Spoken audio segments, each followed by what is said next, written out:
이번 자료에서는 한중 양국의 과학기술 인재 육성 전략을 비교해보고 현재 대한민국이 직면한 심각한 이공계 위기 상황과 그 대응 방안에 대해 살펴보겠습니다.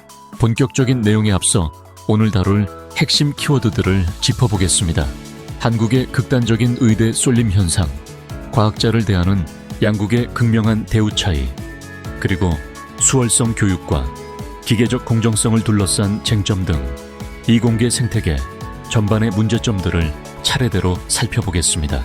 첫 번째로 인재들의 지향점을 비교해 보겠습니다. 중국의 경우 국가의 최상위 인재들이 인공지능이나 반도체 등 국가적 혁신을 이끄는 공과대학으로 향하고 있습니다. 반면 한국은 자연계열 상위 1% 학생 중 무려 76.9%가 의대를 선택하는 심각한 쏠림 현상에 갇혀 있습니다. 이는 혁신보다는 안정적인 자격증 획득을 인생의 최종 목표로 삼는 우리 사회 가치관의 한계를 여실히 보여줍니다. 두 번째는 보상체계와 대우입니다. 중국에서 과학자는 과학가라 불리며 국가적 영웅으로 대우받습니다. 실제로 IT 업계 엔지니어의 소득이 공공의료 체계 의사보다 3배 이상 높을 정도로 확실한 보상이 주어집니다. 하지만 한국의 이공계 인력은 학위 취득 10년 후에도 평균 연봉이 의사의 3분의 1 수준에 불과합니다.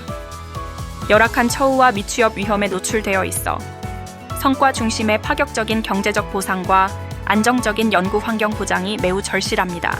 세 번째, 직업적 안정성에 대한 인식입니다. 중국은 기술 창업을 통해 막대한 부를 창출할 수 있고 설령 실패하더라도 이를 포트폴리오 삼아 대기업에 재입사할 수 있는 유연한 환경이 조성되어 있습니다. 이에 반해 한국은 1997년 IMF 외환 위기 당시 연구원들의 대거 실직 사태라는 뼈아픈 트라우마가 있습니다. 이로 인해 해고 걱정이 없는 평생 면허인 의사라는 직업에 방어적이고 극단적으로 집착하게 되었습니다. 다음은 인재 선발 방식입니다. 중국은 과학기술에 특출난 재능이 있는 학생을 대입시험 없이 명문대에 진학시키는 바오송 제도를 운영하며 올림피아드 입상자 등에게 확실한 특혜를 부여합니다. 한국은 공정성을 이유로 대입 서류에 올림피아드 수상 실적조차 기재하지 못하게 합니다. 철저하게 수능 등 정량적 성적으로만 학생을 평가하여 영재를 조기에 발굴할 수 있는 맞춤형 선발 제도가 사실상 부재한 상황입니다. 다섯 번째, 롤모델과 사회적 인식입니다. 중국의 청소년들은 딥시크의 량원펑 같은 거대 기술 기업의 창업자를 롤모델로 삼으며 스스로 국가 발전의 톱니바퀴라는 자부심을 가집니다. 안타깝게도 한국의 청소년들은 고소득이 보장되는 피부과 의사 등 특정 전문직만을 선망의 대상으로 삼는 경향이 매우 짙습니다. 새로운 시대의 롤모델을 심어주는 교육적 성찰이 필요한 시점입니다. 여섯 번째, 국가적 지원 정책입니다.